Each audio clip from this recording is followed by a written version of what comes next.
Good evening, my Real News Midday TV family. Welcome back to the channel for another news update. And in the news this evening, mother heartbroken after daughter killed in domestic dispute in the US. A mother has been left numb and heartbroken following the shooting death of her 23-year-old daughter in an alleged domestic dispute in the United States on Saturday.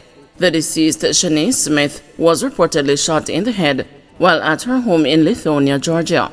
She was rushed to hospital in critical condition but died later that day. Her mother, Tanisha Williams, told the news that she was on the phone with her daughter just minutes before her death. Me and her talk every single day. I was just on the phone with her and she said, "Mommy, me go brush my teeth and me go come call you back," said Williams as she recounted her last conversation with her daughter. According to Williams, approximately 20 minutes after hanging up the phone, she received a call from her daughter's boyfriend, who allegedly told her that he had shot Smith. Him call 1:39 p.m. I will never forget that day and the time. 1:39 p.m. when Missy carry phone number, I call me phone, said Williams. When Williams probed Kahir, he allegedly told her that he had killed Smith because she was going to leave him. Williams further shared that her daughter had met her boyfriend while attending Old Harbor High when both were students at the institution. Though the duo didn't date in high school, the distraught mother noted that sometime in 2022, they had bumped into each other and became a couple. Williams explained that her daughter migrated to the United States that year, where she worked in a restaurant. "Me numb, me shock, me numb. I don't even know the words to describe because he did not have that personality. I sat and I spoke to that young man and he told me he was going to take care of my daughter. I mean, I have to worry about her. It shocked me out of my wits," she said. Admittedly, Williams shared that during the Easter holidays, her daughter had hinted that there was some tension in the relationship. However, Williams said there was nothing to suggest it would escalate. Smith's passing has plunged her entire family and her Old Harbor community into sadness, with Williams noting that both her younger brother and the father aren't taking the news well. "Him not take it too well, and he has high blood pressure, so me I worry about him. He might try. I think he's looking a flight to go up Monday," Williams said when asked about Smith's father. Williams further shared that her sadness was further compounded by the fact that she doesn't have a visa which would allow her to travel to the United States. "I want to try for a visa. I am not sure they're going to give me, but I am going to try. I am waiting till Monday to contact and see," she added. According to a news report from Fox Local, Smith's alleged killer is on the run as police continue their investigations. 5 gunmen rob a gas station in St. Anne.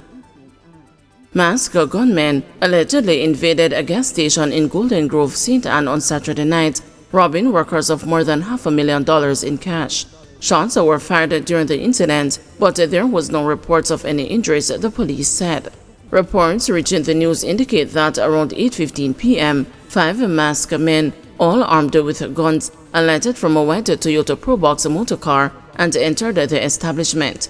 The gunmen reportedly robbed the cashier and other workers of $550,000 cash, then robbed the 63-year-old watchman of his cellular phone, TRN, and the driver's license.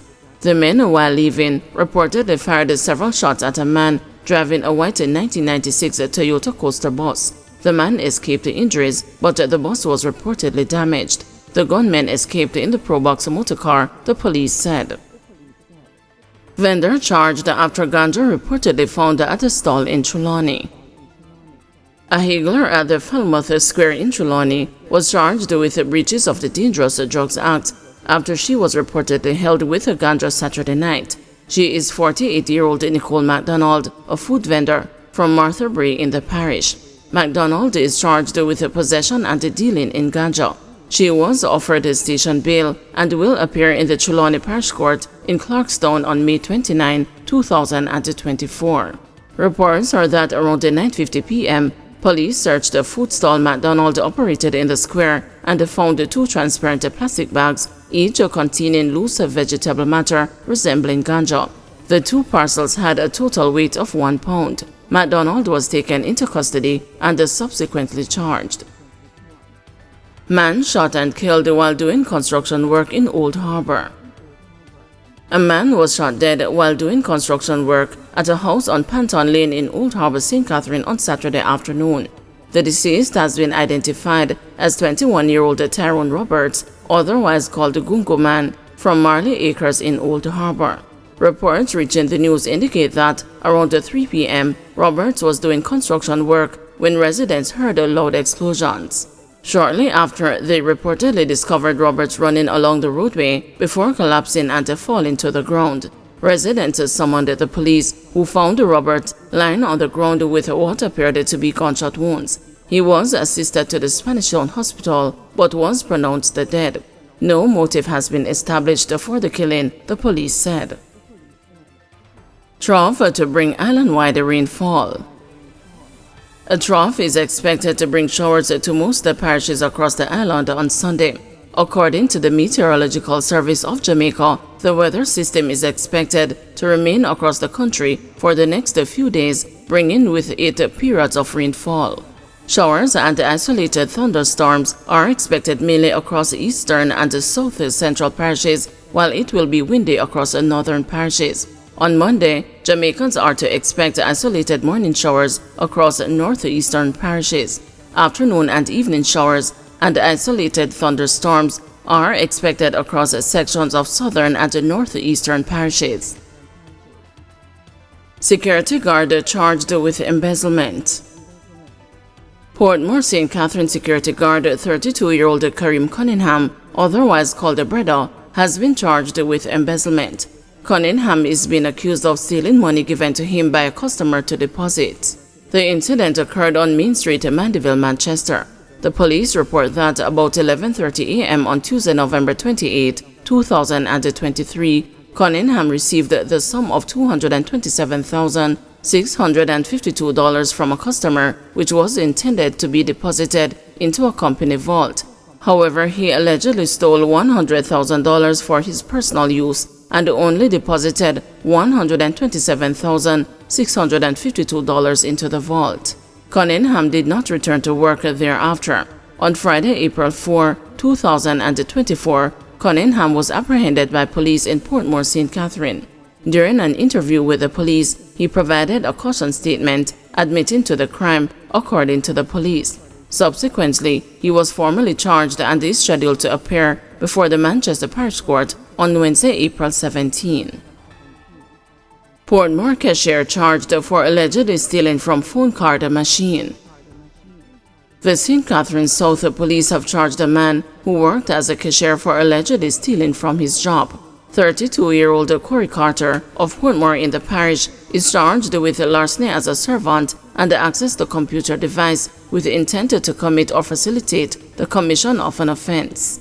The police say the charges stemmed from an incident at a business establishment in Portmore between February 2023 and January 2024. It is being alleged that Carter used an authorized code to operate a phone card machine and sold a quantity of phone cards and then purchased the gift items valued at $212,520 from the phone card machine and converted it to his use and benefit. A report was made and an investigation was launched, which led to Carter being arrested and charged. His court date is yet to be finalized. 19 rounds of ammunition seized in Spanish Town. A total of 19 9mm and 6 12-gauge cartridges were seized by the St. Catherine North Police during an operation on Manchester Street in Spanish Town on Saturday. Reports from the Spanish Town Police are that about 4:30 p.m., lawmen were in the area when a premises was searched. During the search, the ammunition was found in plastic bags in the bathroom. No one was arrested in connection to the seizure. Investigations continue.